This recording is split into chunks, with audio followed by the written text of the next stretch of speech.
नमस्कार दोस्तों, स्वागत है आप सभी का आपके अपने चैनल सिग्मा यूथ इंजीनियर्स पे। मेरा नाम है विपिन यादव और आज का जो वीडियो है इसमें हम बात करने वाले हैं सीएनसी टूलिंग में हम कैसे उनका नॉमेनक्लेचर करते हैं। आज जो हम सीएनसी टर्निंग मशीन में यूज होने वाली इंसर्ट्स की नॉमेनक्लेचर को समझाएंगे। अगर आप एक बिगिनर हैं तो आपके लिए ये वीडियो बहुत ही इंपॉर्टेंट हो जाता है, ताकि आपको ये पता होना चाहिए कि कौन सी इंसर्ट आप ऑर्डर कर रहे हैं, क्या नाम है उसका और उस नाम का क्या मतलब है। आपको पता होना चाहिए कि जो भी हम इंसर्ट यूज करते हैं, जो उसका नाम होता है उसी के अंदर उसकी टेक्निकल स्पेसिफिकेशन मिल जाती है। अगर आपको टेक्निकल स्पेसिफिकेशन पता चल जाती है तो आप इजीली समझ सकते हैं कि उसका रेडियस कितना है, कौन सी शेप की है, कितना उसका एज लेंथ है, विड्थ कौन सी है और उसके अंदर जो है आपको कौन सा चिप ब्रेकर मिलने वाला है। ठीक है, तो ये सारी इंफॉर्मेशन बहुत ही इंपॉर्टेंट होती है। अगर आपको इंसर्ट सेलेक्ट करनी है या फिर आपको इंसर्ट मिल जाती है तो उसका जो है आपको पता चल जाएगा कि इसमें रेडियस कितनी है, लेंथ कितनी है। ये सब इंफॉर्मेशन बहुत ही इंपॉर्टेंट होती है जब आप प्रोग्राम बनाते हैं। ठीक है, तो चलिए फिर हम जो है इस वीडियो को स्टार्ट करते हैं और आप इस वीडियो को मिस मत करिए, स्टेप बाय स्टेप समझने की कोशिश करिए कि कैसे जो है ये सारी चीजें जो है इफेक्ट करेंगी। यहां पर मैं जो है आपके सामने एक नाम, कॉमन नाम लेके आ रहा हूं। ये देखिए CNMG 120408 PM। ठीक है, इस टाइप से जो है एक कॉमन नेम है इंसर्ट का और इस नाम को जो है हमने अलग अलग सेक्शन में ब्रेक किया है, उसका एक मतलब है। तो ये आपको कैसे पता चलेगा, देखिए यहां पर देख सकते हैं 8 सेक्शन में जो है इसको डिवाइड किया गया है। सबका नंबर पड़ा है 1 2 3 4 5 6 7 8। इसमें से देखिए कुछ इंपॉर्टेंट इंफॉर्मेशन है जिस पे कि आपको ध्यान देना है कि ये चीजें जो है गलती से भी मिस नहीं होनी चाहिए। ठीक है, यहां पर देखिए सबसे पहला जो लेटर है सी, इसके नीचे एक नंबर डला हुआ है। इसका डिकोड करने के लिए हमने जो है चार्ट बनाया हुआ है। यहां पर एक नंबर में देखेंगे तो पहला जो डेजिग्नेशन है उसको बोलते हैं इंसर्ट शेप।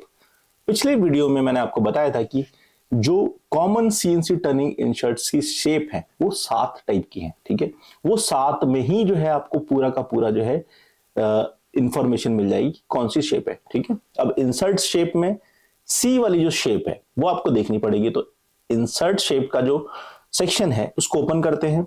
यहां पर देख सकते हैं इंसर्ट शेप का जो सेक्शन है, इसमें देखिए RSCWTDV ये जो है शेप्स मिल जाएंगी। उसमें से हमने जो है सी शेप को सेलेक्ट किया है क्योंकि ये हमारा पहला जो लेटर है वो सी को डिफाइन कर रहा है। तो यहां से आपको पता चल गया कि भाई ये सी शेप इंसर्ट है। ठीक है, दूसरा लेटर है आपका एन। ठीक है, अब दूसरे लेटर का मतलब क्या है, इंसर्ट क्लियरेंस एंगल।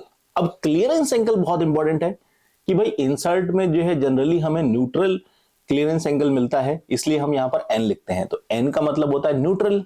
लेकिन जब हम चार्ट देखेंगे तो चार्ट से हमें पूरी इंफॉर्मेशन मिलेगी। तो इंसर्ट क्लियरेंस एंगल का चार्ट देखेंगे हम, तो यहां पर आपको मिल जाएगा इंसर्ट क्लियरेंस एंगल का चार्ट। यहां पर देखेंगे कि ए में देखिए 3 डिग्री है, बी में 5 डिग्री है, सी में 7 है, डी में 15 डिग्री का क्लियरेंस है, ई में 20 डिग्री है, एफ में 25 है, जी में 30 है, एन में 0 डिग्री है, यानी कि न्यूट्रल है। आपको पता चल गया कि एन जो है हम इंसर्ट यूज करते हैं जनरली, तो वहां पर 0 डिग्री का क्लियरेंस चाहिए होता है। अब क्लियरेंस यहां पर अगर 0 ही देना था तो हमें यहां पर जो है जरूरत ही क्या थी। फिर मैं आपको ये बताता हूं, ये जो है कॉमन इंसर्ट में हम 0 देते हैं, लेकिन जब हमें प्रोफाइलिंग यूज करनी होती है तो वहां पर हमें क्लियरेंस की जरूरत पड़ती है। ठीक है, तो इसलिए जो है हमको क्लियरेंस एंगल की जरूरत पड़ती है। क्लियरेंस एंगल जो होता है वो आपकी जो ये इंसर्ट है इसके सामने से देखेंगे तो यहां पर जो है थोड़ा सा एक एंगल बन रहा होगा। ठीक है, ये जो एंगल है यही क्लियरेंस एंगल कहलाता है। ठीक है, ये ध्यान रखिएगा। जनरली जो न्यूट्रल वाली यूज होती है उसका जो क्लियरेंस एंगल होता है वो उसके टूल होल्डर में दिया होता है। ठीक है, तो ये तो हो गया कि क्लियरेंस आपका जो है एन में 0 डिग्री का क्लियरेंस है। ये आपको क्लियर हो गया। सी एन तक हमने क्लियर कर लिया। अब नेक्स्ट जो स्टेप है वो है आपका एम। एम का जो है थर्ड लेटर है, थर्ड लेटर होता है आपका टॉलरेंस। अब टॉलरेंस किस लिए जरूरी होता है कि हर एक इंसर्ट का जो एक शेप है, ठीक है, उसके अंदर जो है कितनी बड़ी कितनी छोटी हो सकती है। अगर थोड़ा बहुत वेरिएशन रहता है तो वो हम उसको टॉलरेंस में ऐड करते हैं। तो टॉलरेंस भी समझ लेते हैं कि टॉलरेंस एक्चुअली में होता क्या है। ठीक है, अब टॉलरेंस को समझने के लिए जो है मैं आपको यहां पर जो है ये शेप के हिसाब से आपको दिखाता हूं। ठीक है, ये जो है एक ट्रायंगुलर इंसर्ट है, इसके अंदर देखिए आपको ये अंदर जो सेंटर पे दिख रहा है इसको बोलते हैं इंस्क्राइब सर्कल। ठीक है, तीनों ही, जैसे आपके सामने मैं आपको ट्रायंगुलर इंसर्ट दिखाता हूं पहले। ये जो है आपकी ट्रायंगुलर इंसर्ट है। ठीक है, अब इनके तीनों फेसेस से होकर जाने वाला जो सर्कल है उसको हम बोलते हैं आईसी, इंस्क्राइब्ड सर्कल। तो उससे जो है इसकी डायमेंशन क्लियर होती है। ठीक है, आईसी के अंदर कितना टॉलरेंस होना चाहिए वो चीज इसकी एक चार्ट में मिल जाएगा। देखो अब ये आईसी के अंदर देखिए ये डी दिया हुआ है, ये इसकी जो है डी वैल्यू है। अब डी को जो है यहां पर डिफाइन किसमें किया गया है, ये देखिए डी का जो चार्ट है ये यहां पर दिया है और लेटर हमको दिया है। डी के अंदर जो है आप देखेंगे कि एम लेटर दिया हुआ है। एम लेटर में आप देखेंगे प्लस माइनस 0.05 से लेकर प्लस माइनस 0.15 यहां तक जो है एम लेटर आपको यहां पर का ये टॉलरेंस वैल्यू दी हुई है कि इसका जो वेरिएशन है इंस्क्राइब सर्कल का ये इतना हो सकता है। ठीक है, तो ये एक बहुत ही माइन्यूट सी चीज है कि भाई इंस्क्राइब सर्कल जितना बड़ा होगा उससे इसकी टूल की साइज बदल जाएगी। अगर आपकी स्क्वायर इंसर्ट है, ठीक है, या सी शेप इंसर्ट है तो उसके अंदर जो है इंस्क्राइब सर्कल मिलेगा। ये जो इंस्क्राइब सर्कल है इसको हम डी बोलते हैं। तो इसका साइज कितना वेरी करेगा ये किसके ऊपर डिपेंड करेगा, आपका जो है टॉलरेंस का जो नंबर आपको दिया रहेगा। जैसे यहां पर आपको टॉलरेंस का नंबर दिया है एम, तो एम के अंदर देखिए 0.05 प्लस माइनस 0.015 इतना वेरिएशन आपको मिल सकता है। ठीक है, तो इतना टॉलरेंस आपको यहां पर दिया है। आपको अगर ज्यादा का वेरिएशन चाहिए तो उस हिसाब से आप दे सकते हैं, बट ये कॉमन इंसर्ट है इसलिए मैं आपको बता रहा हूं कि ये रहेगा। ठीक है, उसके बाद चौथा नंबर का जो लेटर है 4 लेटर, 4 लेटर को बोलते हैं इंसर्ट टाइप। टाइप का मतलब हो जाता है कि भाई इसके अंदर कौन सा चिप ब्रेकर लगा है। ठीक है, अब चिप ब्रेकर क्या होता है, हर इंसर्ट के ऊपर, यहां पर मैं आपको इंसर्ट दिखाता हूं, हर इंसर्ट के ऊपर जो है एक अलग सा डिजाइन बना होता है। ठीक है, ये छोटा सा डिजाइन बना होता है, इससे जो है जब आपका वर्कपीस टकराता है तो यहां से जो चिप बनती है वो इस चिप ब्रेकर से टूट जाती है। इसकी ज्योमेट्री जो होती है उसकी जो डिजाइन है उसी को जो है ये इंसर्ट टाइप में डिफाइन होता है। मैं आपको यहां पर दिखा देता हूं अलग अलग टाइप के चिप ब्रेकर की जो डिजाइन है। 4 नंबर देखिए यहां पर देखिए इंसर्ट टाइप में दिया हुआ चिप ब्रेकर अलग अलग टाइप की, A type, B type, G, M, N, R, T, U, W, अलग अलग टाइप के जो है चिप ब्रेकर आपको मिल जाएंगे। ठीक है, अब ये चिप ब्रेकर किसका काम करते हैं, चिप ब्रेकर मतलब कि जो मटेरियल आप यूज कर रहे हैं, अगर आप एल्युमिनियम का जो है मटेरियल यूज कर रहे हैं कंपोनेंट का, तो उसके ऊपर जो चिप ब्रेकर होगा वो डिफरेंट टाइप का होगा। ठीक है, वो पॉजिटिव होगा। और अगर आप जो है कास्ट आयरन यूज कर रहे हैं तो उसका चिप ब्रेकर होगा वो नेगेटिव होगा। ठीक है, तो ये सब चीजें जो है चिप ब्रेकर की जो डिजाइन है वो आपका मैन्युफैक्चरर डिफाइन करता है कि भाई इसमें ये टाइप का लगेगा, और अगर आप जो है स्टील का यूज करते हैं उसके लिए चिप ब्रेकर ये चाहिए। ठीक है, क्योंकि जो मटेरियल होता है उसकी एलोंगेशन कांस्टेंट अलग होता है। कौन सा मटेरियल ज्यादा खींच सकता है, जो मटेरियल लंबा खींच सकता है जैसे एल्युमिनियम है, कॉपर है, सॉफ्ट मटेरियल है, इनके लिए जो है इनको पॉजिटिव यानी कि नुकीले जो है चिप ब्रेकर की जरूरत पड़ती है, और जो है हार्ड मटेरियल होते हैं उनके लिए जो है ब्लंट चिप ब्रेकर की जरूरत पड़ती है।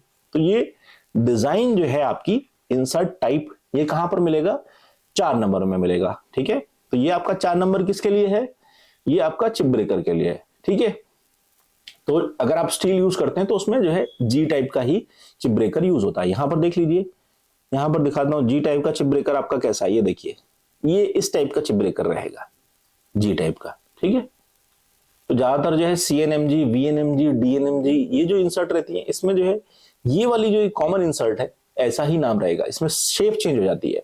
तो शेप मैंने आपको बताया प्रीवियस वीडियो में कि शेप बहुत इंपॉर्टेंट चीज है, आपको पता होना चाहिए। सी है, वी है, डी है, ये बहुत जो है आपके लिए इंपॉर्टेंट रहेगा, इसलिए शेप्स याद कर लीजिएगा। ठीक है, अब 5th जो लेटर है ये बहुत इंपॉर्टेंट है, और 5th लेटर में देखिए 12 लिखा हुआ है। अब इसको समझ लेते हैं कि क्या है ये 5th लेटर। 5th लेटर की जो है चार्ट में आते हैं cutting edge length. Cutting edge length क्या होती है, देखिए अगर आपकी जो इंसर्ट ये है तो इसकी एक एंड से दूसरे एंड के बीच की जो लेंथ है इसको कटिंग एज लेंथ बोलते हैं। अगर आपकी ट्रायगोनल इंसर्ट है तो ये यहां से लेकर यहां तक होगी, ठीक है, वही चीज यहां दिखाया है। अगर आपकी राउंड है तो राउंड में देखो कटिंग एज लेंथ क्या है, मतलब डायमीटर से डायमीटर तक का पूरा डायमीटर जो रहेगा उसका कटिंग एज लेंथ हो गया। अब आपका जो है सी शेप रहेगा तो उसका जो है साइड वाइज जो साइड होगी उसकी लेंथ जो होगी उसको बोलते हैं कटिंग एज लेंथ। ठीक है, ऐसे ये जो है कटिंग बहुत ही सिंपल सी चीज है, इससे आपको पता चल जाता है कि भाई आपकी इंसर्ट कितनी लंबी हो सकती है। ठीक है, क्लियर है। 6 है आपका, यहां पर देखिए 6 है आपकी इंसर्ट थिकनेस, कितनी मोटी इंसर्ट चाहिए आपको, मोटी इंसर्ट चाहिए, पतली इंसर्ट चाहिए, वो सब आपको जो है 6 में है। 04 नंबर दिया हुआ है। अब 04 का मतलब क्या है, यहां पर देखो थिकनेस में जाएंगे, 04 के अंदर जाएंगे, ये देखिए 4.76 mm की है। ठीक है, 04 का मतलब 4.76 mm। ठीक है, तो ये आपका जो है थिकनेस हो गई आपकी 4.76 mm। ठीक है, अब 7 नंबर है, 7 नंबर में देखिए 08 लिखा, ये आपका होता है नोज रेडियस। ये देखिए यहां पर 7 नंबर नोज रेडियस, इंसर्ट की नोज रेडियस बहुत इंपॉर्टेंट है क्योंकि आपको वो यूज करनी है 0.2 की इंसर्ट, 0.4 की इंसर्ट, 0.8 की इंसर्ट, ये सब लिखा रहेगा। ठीक है, अब 08 का मतलब क्या हो गया, 08 का मतलब हो गया 0.8। अब यहां पर दिखाता हूं मैं, चार्ट में आपको देखना पड़ेगा, यहां पर देखिए 08 का मतलब हो गया 0.8 mm। ठीक है, 02 का मतलब हो गया 0.2, 04 0.4 mm की है, 12 1.2, 16 1.6, 24 2.4, ऐसे जो है आपको नोज रेडियस मिलेगी। ठीक है, ये चीजें जो है आपको समझनी होंगी। क्लियर है। अब नेक्स्ट है आपका 8 नंबर। 8 में आपको जो है ये चीज ऑप्शनल होती है, पीएम है या फिर जो है एफएम में लिखा हुआ है। ठीक है, तो अब इसमें समझना होगा कि पीएम क्यों लिखा है, पीएफ क्यों लिखा है, ये सही समझते हैं। यहां पर देखिए 8 नंबर होता है मैन्युफैक्चरर्स ऑप्शन, ये ज्योमेट्री के लिए होता है। ठीक है, अब manufacturer may be add a further to symbol to the code describing the inside geometry. For example PF, PF का मतलब है आईएसओ पी मटेरियल। मैंने आपको प्रीवियस वीडियो में बताया था कि पीएमके एसएच, पीएमके एनएसएच। ठीक है, ये जो है मटेरियल ग्रेड्स होती हैं। अब इनमें से आईएसओ पी मटेरियल का जो है एफ लिखा है तो फिनिशिंग, फिनिशिंग के लिए जो है आपको ज्योमेट्री चाहिए, फिनिशिंग वाली ज्योमेट्री चाहिए। और एम आर लिखा है तो आईएसओ एम मटेरियल के लिए रफिंग वाली जो है इंसर्ट, इसमें ज्योमेट्री ऐड की गई है। तो मैन्युफैक्चर का ये ऑप्शन है, ये आपको रफिंग के लिए अलग देगा, फिनिशिंग के लिए अलग देगा, ये अलग से ऐड कर सकता है, ये कॉमन इंसर्ट में नहीं होता है। ठीक है, ये जो है स्पेशल इंसर्ट्स के अंदर जो है ये ऑप्शन मिलता है।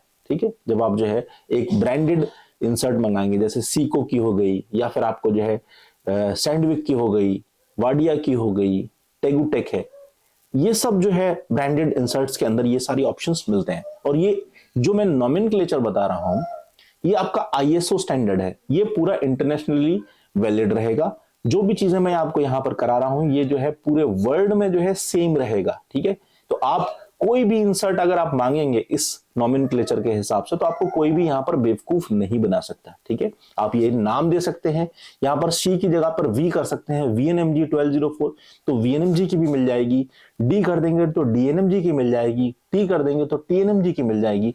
जिस शेप की आप चाहेंगे इंसर्ट वो आपको मिलेगी, बशर्ते आपको जो है ये चीजें पता होनी चाहिए कि कौन से लेटर से क्या चीज हमें मिलेगी। ठीक है, ये चीजें जो है बहुत ही इंपॉर्टेंट है।